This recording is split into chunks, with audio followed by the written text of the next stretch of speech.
Pembelajaran jarak jauh di era COVID-19. Pengertian pembelajaran jarak jauh. Situasi pandemi COVID-19 adalah situasi yang sangat membuat banyak perubahan di berbagai sektor, termasuk dengan sektor pendidikan.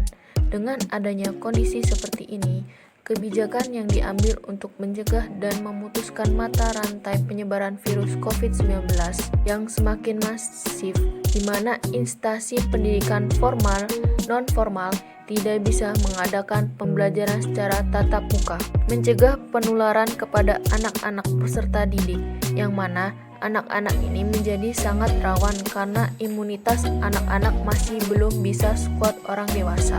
Dari kondisi inilah, guru menuntut para guru berinovasi dari pembelajaran yang mana para guru harus bisa mengembangkan pola pembelajaran yang berpusat pada peserta didik, di mana guru membimbing dari jauh dan dalam jaringan yaitu daring. Dari situasi itulah, pembelajaran jarak jauh menjadi solusi untuk tetap bisa menjalankan pembelajaran seperti biasanya. Dengan kondisi yang berbeda dengan sistem yang awal tatap muka menjadi daring, pendidikan jarak jauh adalah pendidikan formal yang berbasis lembaga yang peserta didik dan instrukturnya berada di lokasi yang terpisah, sehingga memerlukan sistem telekomunikasi interaktif untuk menghubungkan keduanya dan berbagai sumber daya yang diperlukan di dalamnya. Kelebihan dan kekurangan pembelajaran jarak jauh. Ada beberapa kelebihan dari pembelajaran jarak jauh. Yang pertama, tersedianya fasilitas moderating di mana pendidik dan peserta didik dapat berkomunikasi secara mudah melalui fasilitas internet tanpa dibatasi oleh jarak, tempat, dan waktu. Yang kedua, peserta didik dapat belajar atau mereview bahan pelajaran setiap saat dan di mana saja jika diperlukan. Yang ketiga, informasi dapat ditambah dengan sumber yang lain atau referensi yang lain. Yang keempat, pendidikan dan peserta didik dapat terhubung dalam sebuah ruang maya yang bisa menampung jumlah peserta didik yang lebih banyak. Yang kelima, berubahnya peran peserta didik yang pasif menjadi aktif dan pusat pembelajaran ada pada peserta didik. Adapun kekurangan pembelajaran jarak jauh, yang pertama, kurangnya interaksi antar pendidik dan peserta didik atau bahkan antar sesama peserta didik itu sendiri. Yang kedua, pembelajaran bisa menjadi membosankan karena harus memperhatikan pendidik dalam menyampaikan di depan layar perangkat keras yang bisa merusak mata peserta didik. Yang ketiga, kecenderungan mengabaikan aspek akademik atau aspek sosial dan sebaliknya mendorong tumbuhnya aspek bisnis atau komersial. Yang keempat, kurangnya motivasi belajar sehingga hilang semangat untuk belajar dan cenderung gagal.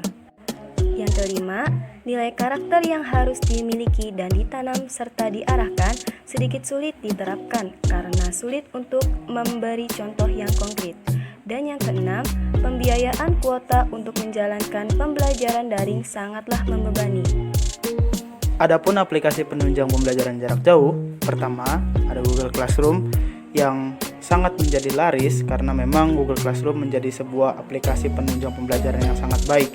Karena dari pihak Google sendiri membuat platform-platform yang bisa memudahkan para siswa untuk mengupload tugas-tugasnya serta pendidik menjadikan mudah dan terarah. Yang kedua, Zoom Meet. Zoom Meet sendiri adalah aplikasi untuk video conference atau video konferensi di mana pendidik bisa menyampaikan apa yang akan disampaikan melalui video interaktif. Yang ketiga ada Google Meet. Google Meet sama seperti halnya dengan Zoom. Google Meet memiliki fasilitas merupakan aplikasi video conference yang sama halnya seperti Zoom Meet. Namun Google Meet sendiri memiliki kapasitas pertemuan yang sangat besar sampai 300 sampai 500 orang. Yang keempat ada Ruang Guru. Ini adalah sebuah aplikasi yang berbasis terhadap scientific learning di mana peserta pendidik bisa menyampaikan video interaktif berupa gambar-gambar yang menarik sehingga peserta didik mudah memahami apa yang disampaikan. Yang kelima ada Zenius. Zenius pun seperti halnya Ruang Guru, aplikasi penunjang pembelajaran yang sangat mudah diakses dan bisa memiliki efektivitas pencapaian pembelajaran yang sangat baik. Yang terakhir ada WhatsApp Messenger, di mana WhatsApp sendiri memiliki fasilitas chatting antar pendidik dan peserta didik yang bisa berinteraksi satu sama lain untuk mengevaluasi, untuk mengarahkan, dan video conference. Namun WhatsApp tidak bisa seperti aplikasi-aplikasi yang lain karena pembatasan video conference yang dibatasi. Pembelajaran jarak jauh merupakan solusi saat ini, adalah yang terbaik untuk tetap menjalankan proses pembelajaran karena pilihannya hanya dua. Pertama, peserta didik tidak belajar sama sekali atau belajar secara jarak jauh guna menjalankan proses pembelajaran.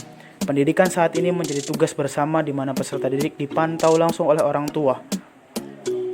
Peserta didik, tugas orang tua tidak hanya mengingatkan, tapi membantu pembelajaran agar peserta didik bisa memahami apa yang disampaikan, bisa tersampaikan dengan baik, dan juga nilai-nilai keseharian yang bisa diterapkan secara langsung. Karena dalam kitab Ta'lim Muta'alim dikatakan bahwa pendidikan yang terbaik adalah pendidikan dari keluarga. Ini yang menjadi rujukan pembelajaran jarak jauh. Tidak semuanya negatif dari sisi positif yang diambil dari pandemik ini.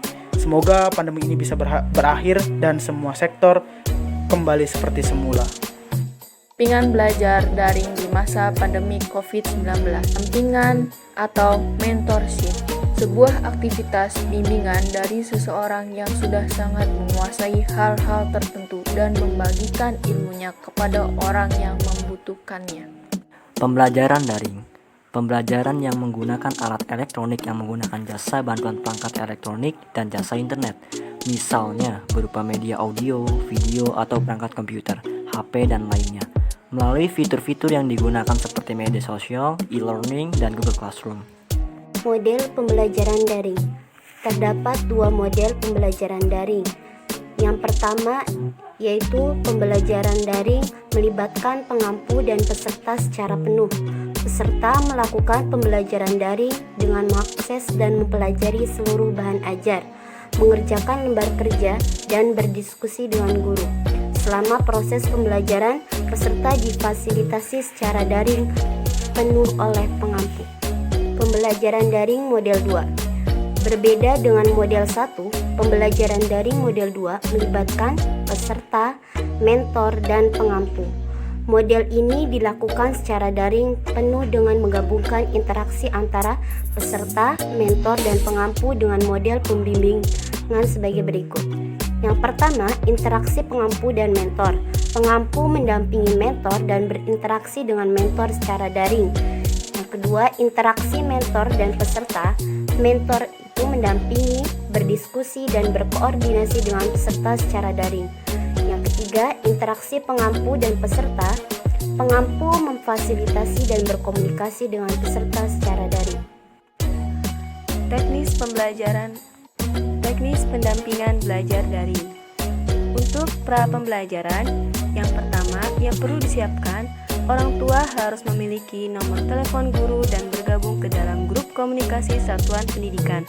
Yang kedua, orang tua perlu mendiskusikan rencana pembelajaran yang inklusif dengan guru. Yang ketiga, menyiapkan perangkat pembelajaran seperti komputer atau handphone.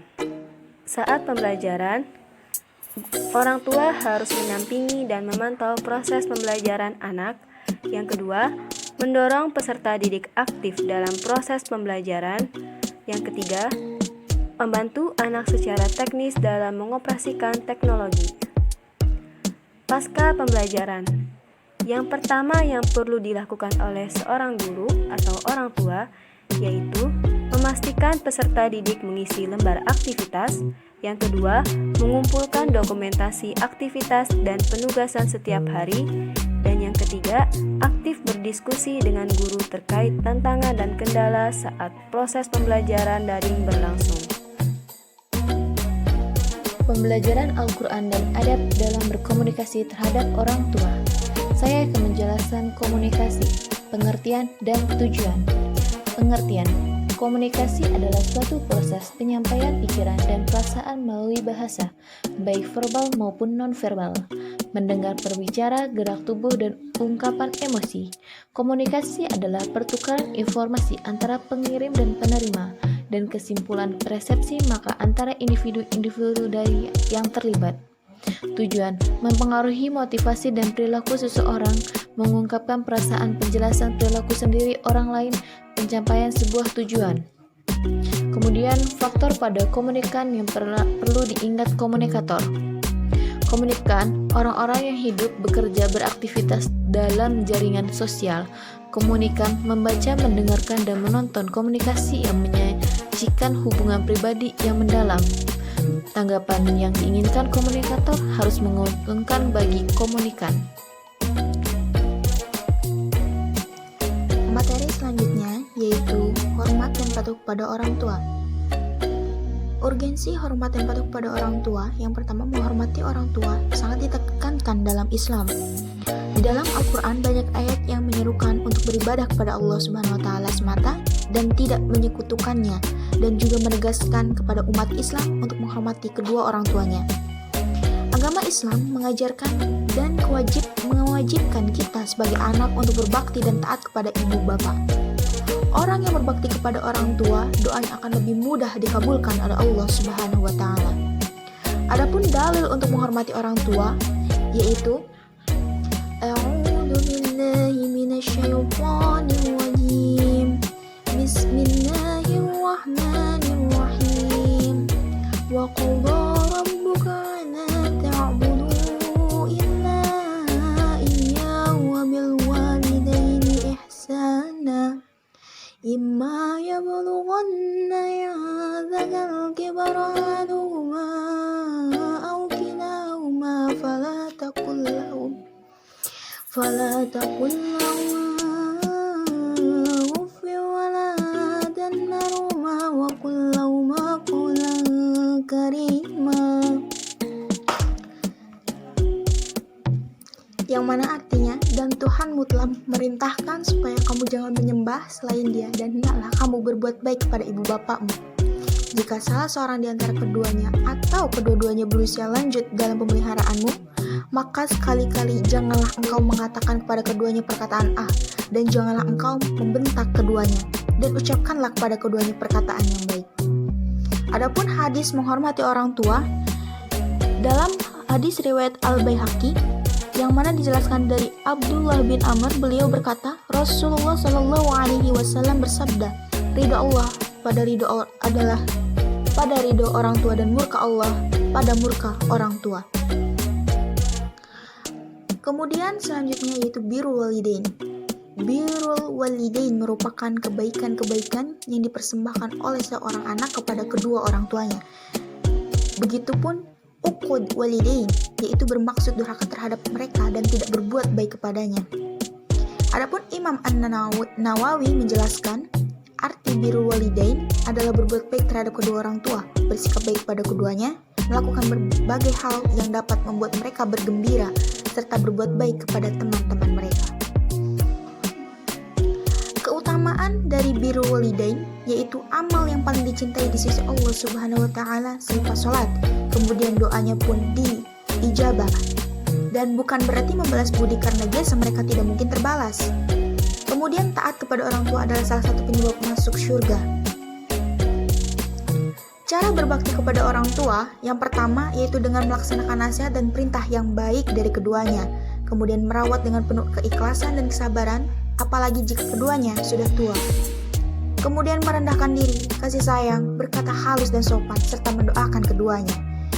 Rela berkorban untuk orang tuanya, meminta kerelaan orang tua ketika akan berbuat sesuatu, dan berbuat baik kepada orang tua walaupun ia berbuat aniaya.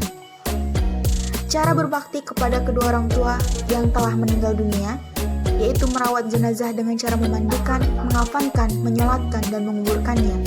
Kemudian melaksanakan wasiat dan menyelesaikan hak Adam yang ditinggalkannya. Menyambung tali silaturahmi kepada kerabat dan teman-teman dekatnya, kemudian melanjutkan cita-cita luhur yang dirintisnya atau menepati janji kedua ibu bapa. Dan yang terakhir, yang paling utama dan pertama adalah mendoakan ayah ibu yang telah tiada dan memintakan ampun kepada Allah Subhanahu wa ta'ala dari segala dosa orang tua kita. Adapun hikmah kita berbakti kepada kedua orang tua, yaitu merupakan amal yang paling utama. Berbakti kepada kedua orang tua dapat menghilangkan kesulitan yang sedang dialami. Berbakti kepada orang tua akan diluaskan rezeki dan diperpanjangkan umur. Dan berbakti kepada kedua orang tua dapat menjadikan kita dimasukkan ke surga oleh Allah Subhanahu wa ta'ala. Cara berkomunikasi yang baik kepada orang tua, berkata benar. Hai orang-orang yang beriman, bertakwalah kamu kepada Allah dan katakanlah perkataan yang benar. Quran surat Al-Ahzab ayat 70. Berkata baik. Berkata yang baik merupakan salah satu etika komunikasi yang diatur dalam Al-Quran. Yang dalam artinya, katakanlah kepada hamba-hambaku, hendaklah mereka mengucapkan perkataan yang benar. Sesungguhnya syaitan itu menimbulkan persilah lidah di antara mereka. Sesungguhnya syaitan itu adalah musuh yang nyata bagi manusia. Quran surat Al-Isra ayat 53. Berkata lemah lembut.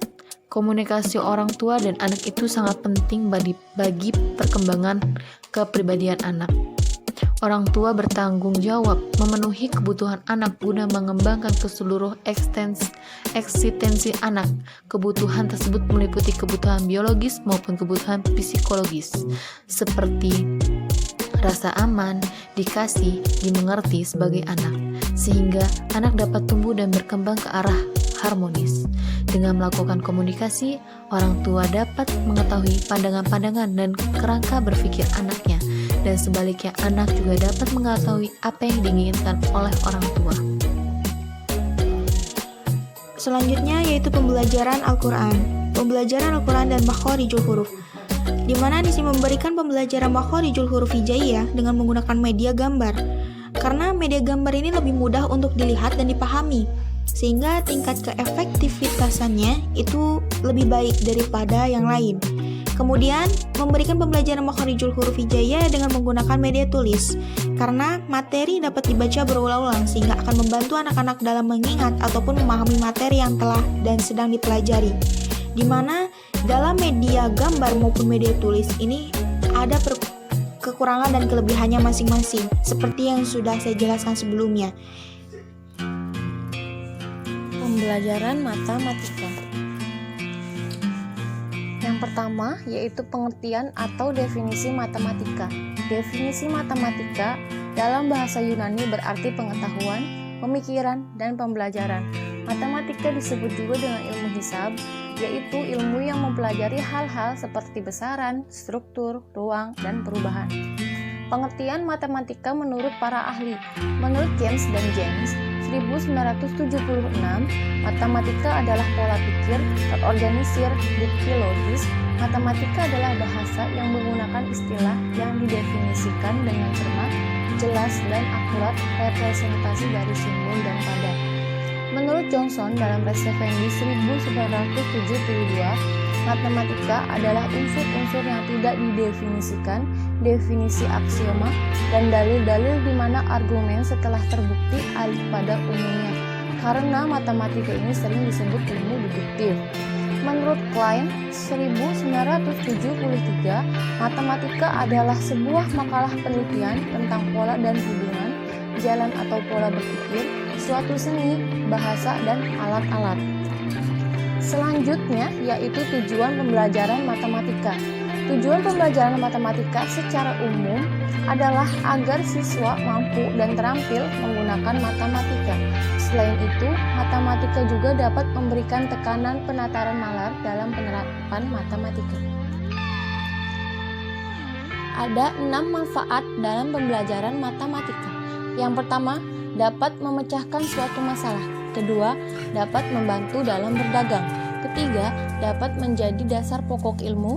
Keempat, dapat membuat kita teliti, cermat, dan tidak ceroboh. Kelima, dapat melatih cara berpikir. Dan keenam, dapat melatih kesabaran. Selanjutnya, ada metode pembelajaran matematika. Yang pertama, berlatih dengan cara sederhana. Contohnya, orang tua dapat mengajarkan berlatih matematika dengan cara mengajak anak menghitung jumlah mainannya, atau bisa juga mengajak anak untuk menyortir mainannya mereka bersama berdasarkan bentuk atau warna, kemudian ajari mereka berhitung kembali, bisa juga menghitung menggunakan jari. Yang kedua, gunakan objek-objek yang ada di rumah. Contohnya, orang tua dapat menggunakan objek-objek yang ada di rumah, misalnya kursi dan meja. Ajari anak untuk menghitung kursi yang ada di rumah atau menghitung kaki meja makan. Yang ketiga, gunakan permainan yang seru. Contohnya, orang tua bisa menggunakan permainan yang seru untuk melatih matematika kepada anak, yaitu dengan permainan balok. Contohnya, ajak mereka mengumpulkan balok sesuai bentuk dan menghitungnya.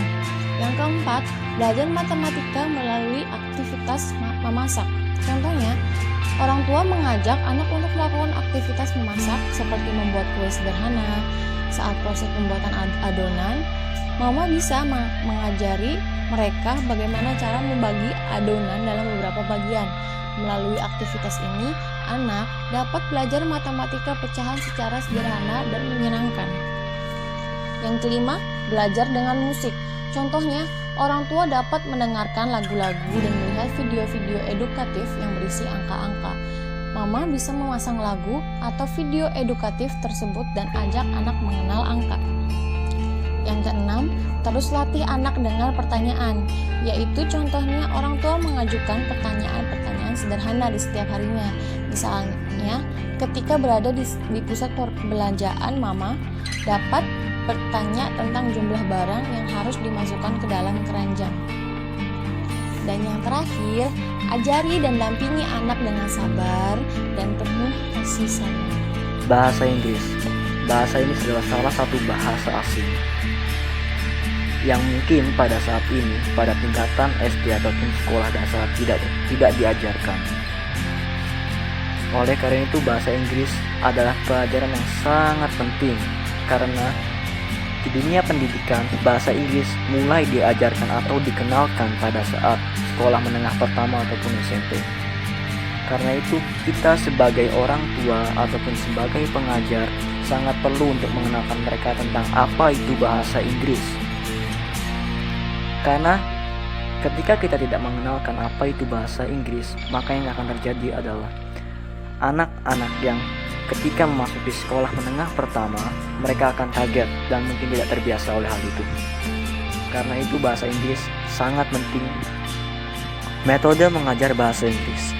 Bahasa Inggris dapat diajarkan dengan berbagai macam metode, salah satunya menggunakan PowerPoint, seperti yang pernah saya gunakan pada saat pengajaran bahasa Inggris. PowerPoint yang bergambar dapat sangat menarik perhatian anak-anak karena gambarnya yang atraktif dan juga menarik perhatian mereka. Oleh karena itu, materi yang kita ajarkan pun dapat dengan mudah diterima dan dipahami oleh anak-anak. Banyak sekali metode lainnya seperti menggunakan video, menggunakan lagu, dan lain sebagainya. Pembelajaran bahasa Inggris dapat diajarkan dengan berbagai macam cara dan juga berbagai macam teknik, tergantung situasi dan kondisi yang sedang ada di lapangan. Coronavirus merupakan keluarga besar virus yang menyebabkan penyakit pada manusia dan hewan.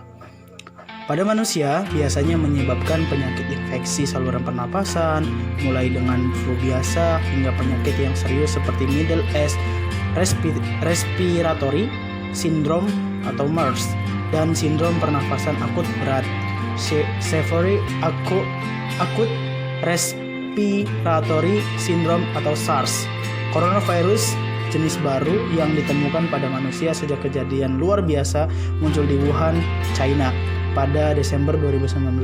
Kemudian diberi nama Severe Acute Respiratory Syndrome Coronavirus 2 SARS-CoV-2 dan menyebabkan penyakit coronavirus disease 2019 COVID-19. Virus ini merupakan virus yang sangat luar biasa, menyebar secara mudah dari sentuhan, lalu merusak sistem pernafasan sampai dengan paru-paru. Penyakit ini dapat menyebar melalui tetesan kecil atau droplet dari hidung, mulut, pada saat batuk atau bersin. Droplet tersebut kemudian jatuh pada benda-benda di sekitarnya. Kemudian jika ada orang lain yang menyentuh benda yang sudah terkontaminasi dengan droplet tersebut, lalu orang itu menyentuh mata, hidung, atau mulut segitiga wajah, maka orang itu dapat terinfeksi COVID-19 atau bisa juga seseorang tersebut terinfeksi COVID-19 ketika tanpa sengaja menghirup droplet dari penderita. Gejala yang timbul dari infeksi coronavirus sendiri, yang pertama adanya demam, yang kedua batuk pilek, yang ketiga letih dan lesu, yang keempat sakit tenggorokan, yang kelima gangguan sesak pernafasan selama 14 hari berturut-turut. Jika seseorang sudah memenuhi syarat tersebut, disarankan untuk mengkarantina diri selama 14 hari ke depan agar virus tersebut bisa mati secara sendiri atau dilarikan ke rumah sakit terdekat yang merupakan rumah sakit penanganan khusus COVID-19. Siapa saja yang beresiko terinfeksi COVID-19? Yang pertama, orang yang tinggal atau berpergian di daerah di mana virus COVID-19 bersirkulasi sangat mungkin beresiko terinfeksi. Maka yang terinfeksi adalah orang-orang yang dalam 14 hari sebelum muncul gejala melakukan perjalanan dari negara terjangkit, atau yang kontak erat seperti anggota keluarga, rekan kerja, atau tenaga medis yang merawat pasien sebelum mereka tahu pasien tersebut terinfeksi COVID-19. Petugas kesehatan yang merawat pasien yang terinfeksi COVID-19 berisiko lebih tinggi dan harus konsisten melindungi diri mereka sendiri dengan prosedur pencegahan dan pengendalian infeksi yang tepat. Lalu ada orang tua yang memiliki imunitas yang rendah, anak-anak yang imunnya juga belum terbentuk. Itu adalah beberapa orang-orang yang memiliki kerentanan terhadap penyebaran virus COVID-19. Pencegahan bisa dilakukan yang sebenarnya sangat mudah. Yang pertama itu rajin cuci tangan pakai sabun dan air. Lalu kedua, konsumsi buah dan sayur setiap hari. Yang ketiga, rajin olahraga dan istirahat yang cukup. Yang keempat, jaga jarak dengan orang lain minimal 1 meter atau social distancing. Yang kelima, hindari keramaian. Yang keenam, lebih banyak berada di rumah. Ini pencegahan yang yang mudah untuk dilakukan karena virus ini akan menyebar melalui sentuhan atau droplet yang menempel di benda-benda yang bisa membuat virus COVID-19 sendiri berkembang biak. Jaga diri dan keluarga Anda dari coronavirus disase dengan baik dan bijak. Hadapi dengan pikiran positif, hiduplah dengan budaya PHBS, perilaku hidup bersih dan sehat. Perilaku hidup bersih dan sehat atau yang biasa disebut dengan PHBS adalah semua perilaku kesehatan yang dilakukan karena kesadaran pribadi, sehingga keluarga dan seluruh anggotanya mampu menolong diri sendiri pada bidang kesehatan, serta memiliki peran aktif dalam aktivitas masyarakat. Tatanan PHBS melibatkan beberapa elemen yang merupakan bagian dari tempat beraktivitas dalam kehidupan sehari-hari, yaitu yang pertama, PHBS di rumah tangga, yang kedua, PHBS di sekolah, yang ketiga, PHBS di tempat kerja, yang keempat, PHBS di sarana kesehatan, dan yang kelima, PHBS di tempat umum. Contoh PHBS diantaranya yaitu cuci tangan dengan sabun dan air bersih, kemudian mengkonsumsi makanan sehat, konsumsi buah dan sayur, menggunakan jamban bersih dan sehat, olahraga yang teratur, melakukan kerja bakti bersama warga lingkungan, memberantas jentik nyamuk, membuang sampah pada tempatnya, persalinan yang ditolong oleh tenaga kesehatan, pemberian ASI eksklusif, dan menimbang bayi dan balita secara berkala. Adapun manfaat PHBS diantaranya yang pertama, Manfaat PHBS di sekolah. PHBS di sekolah merupakan kegiatan memberdayakan siswa, guru, dan masyarakat lingkungan sekolah untuk mau melakukan pola hidup sehat untuk menciptakan sekolah sehat. Manfaat PHBS di sekolah mampu menciptakan lingkungan yang bersih dan sehat, meningkatkan proses belajar mengajar dan para siswa, guru, hingga masyarakat lingkungan sekolah menjadi sehat. Yang kedua, manfaat PHBS di masyarakat. Manfaat PHBS di masyarakat adalah masyarakat mampu menciptakan lingkungan yang sehat, mencegah penyebaran penyakit. Masyarakat pun memanfaatkan pelayanan fasilitas kesehatan dan mampu mengembangkan kesehatan yang bersumber dari masyarakat. Yang ketiga, manfaat PHBS di tempat kerja.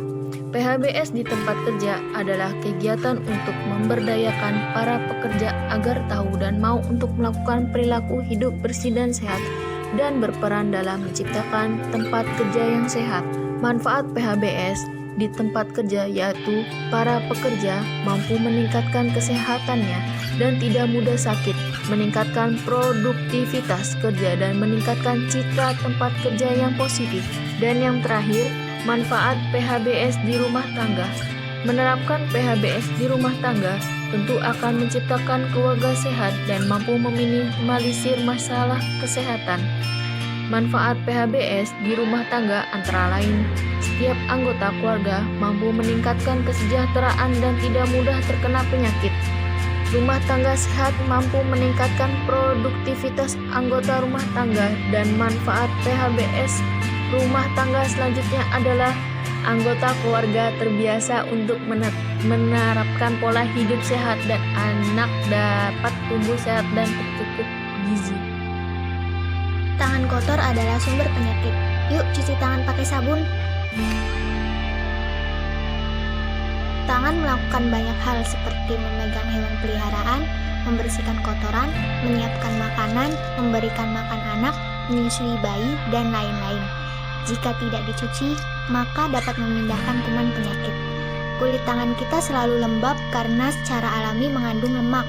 Oleh karena itu, kuman kotoran mudah menempel di tangan kita dan akan berpindah benda atau makanan yang kita pegang. Kuman-kuman penyakit senang berada di tempat yang kotor. Apa itu cuci tangan? Mencuci tangan adalah menggosok tangan dengan air dan sabun secara bersama-sama seluruh kulit permukaan tangan dengan kuat dan ringkas, kemudian dibilas di bawah aliran air. Apa yang terjadi bila kamu mencuci tangan? Yang pertama, merupakan gambar sebelum cuci tangan, dan yang kedua, gambaran sesudah kita mencuci tangan. Tujuan cuci tangan: yang pertama, supaya tangan bersih. Yang kedua, membersihkan tangan dari kuman dan mikroorganisme. Yang ketiga, menghindari masuknya kuman ke dalam tubuh. Dan yang terakhir, mencegah penularan melalui kontak. Apakah mencuci tangan harus pakai sabun? Yap, mencuci tangan harus pakai sabun dengan air mengalir.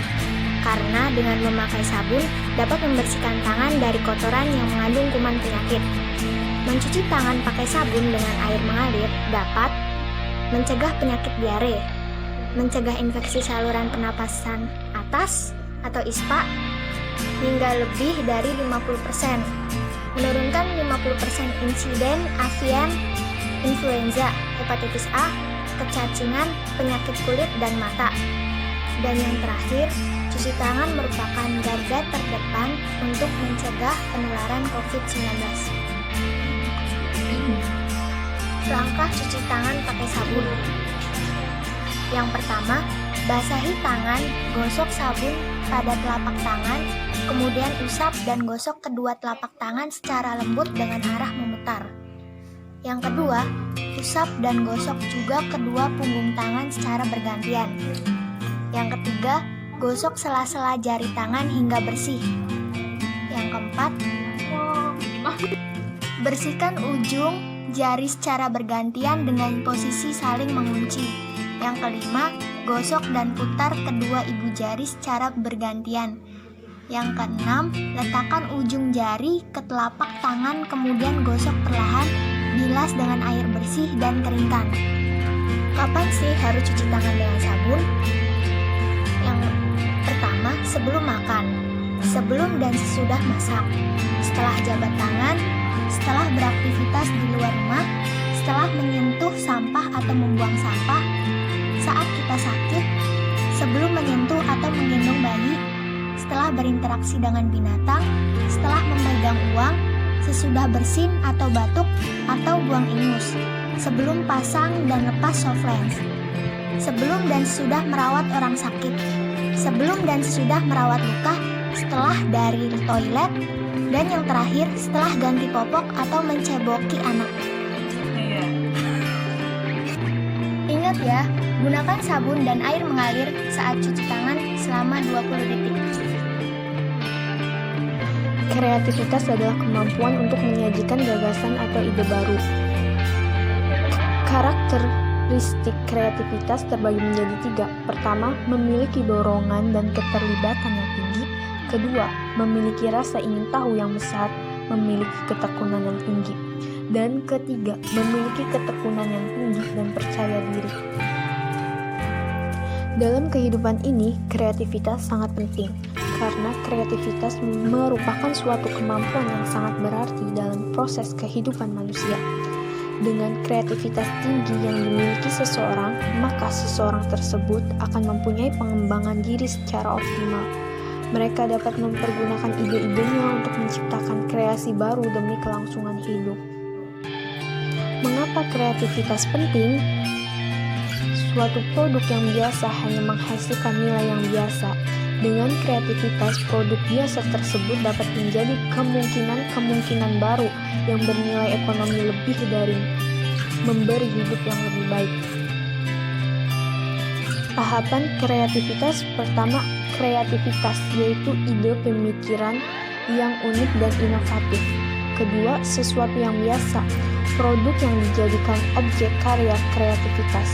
Ketiga, kreativitas yang bernilai ekonomis. Kreativitas yang bernilai ekonomis bisa bernilai jual beli. Kreativitas dan kewirausahaan entrepreneurship. Menurut Kasmara, seseorang yang memiliki jiwa entrepreneurship terdapat dalam rumusan 10V.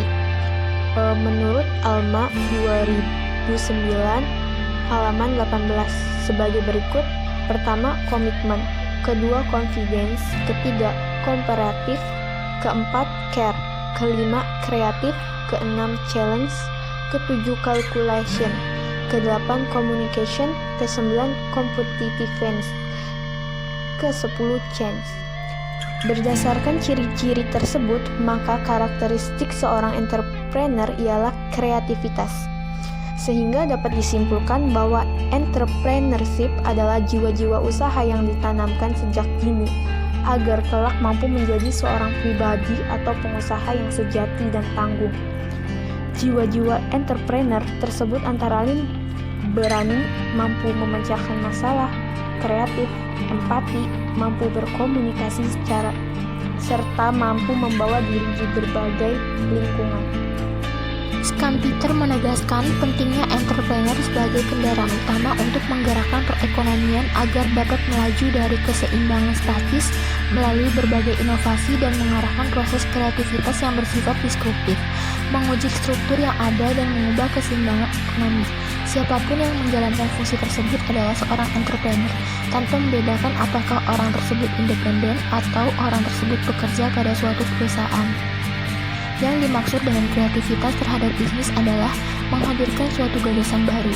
Kreativitas merupakan sebuah proses yang dapat dikembangkan dan ditingkatkan, bahwa kreativitas tiap-tiap orang berbeda-beda. Kemampuan seseorang dalam bakat, pengetahuan, dan lingkungan juga dapat memengaruhi kreativitas. Kreativitas merupakan sumber yang penting dari kekuatan persaingan bisnis karena adanya perubahan lingkungan. Hubungan kreativitas dengan kewirausahaan sangat erat dan terkadang overlap walaupun tidak sama di antara keduanya.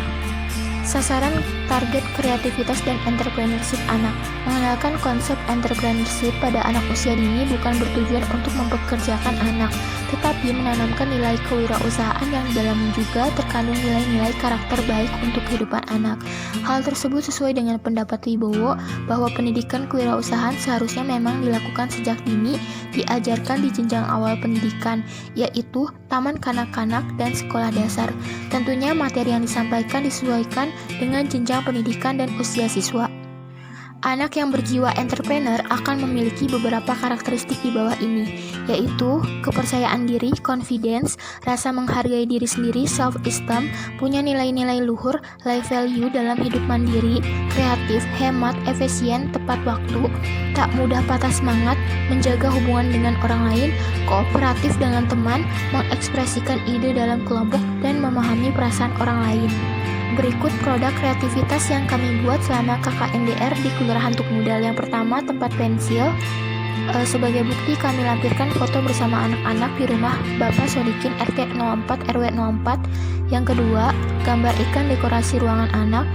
Dengan buktinya itu foto bersama anak-anak di Musola Al-Falah Duku Malang RT 02 RW 02. Dan yang ketiga, gantungan awan dekorasi kamar tidur anak, yaitu dilampirkan foto bersama anak-anak di Masjid Baitur Rahmah Jalan Abdi Negara RT 01 RW 07. Bahan-bahan yang digunakan untuk membuat produk tempat pensil yaitu botol bekas dan kain flanel, gunting dan lem lilin tembak untuk kain flanel, pita dan korek api. Bahan-bahan yang digunakan untuk membuat gambar ikan, daun nangka, daun kresem, dan daun pendara, kertas HVS A4, lem dan double tip, gunting, dan pulpen. Bahan-bahan yang digunakan untuk membuat hiasan awan dekorasi pintu kamar anak yaitu kardus bekas dan kain flanel, gunting, lem dan double tip, benang wol dan pita, penggaris, dan pulpen. Tim kreativitas KKNDR Kelurahan Tuk Nudal yaitu Anisha Nur Istiqomah kelompok 86 Perbankan Syariah dan Siti Khotimah kelompok 62 Perbankan Syariah. Di sini kami akan memberikan bimbingan kepada anak-anak berupa bimbingan individu dan bimbingan kelompok. Pertama-tama saya akan menjelaskan pengertian dari bimbingan kelompok. Bimbingan kelompok merupakan suatu cara memberikan bantuan kepada individu melalui kegiatan kelompok. Dan dalam kegiatan ini untuk membahas sebagian hal yang berguna bagi pengembangan atau pemecahan masalah dalam topik-topik yang umum yang menjadi kepedulian bersama anggota kelompok. Kegiatan ini banyak menggunakan alat-alat pelajaran seperti cerita-cerita, boneka, dan film. Terkadang dalam pelaksanaannya, konselor mendatangkan ahli tertentu untuk memberikan ceramah yang bersifat informatif. Bimbingan kelompok pada umumnya menggunakan prinsip dan proses dinamika kelompok seperti kegiatan sosiodrama, diskusi, dan teknik lainnya yang berkaitan dengan kegiatan kelompok. Selanjutnya yaitu adalah bimbingan individu.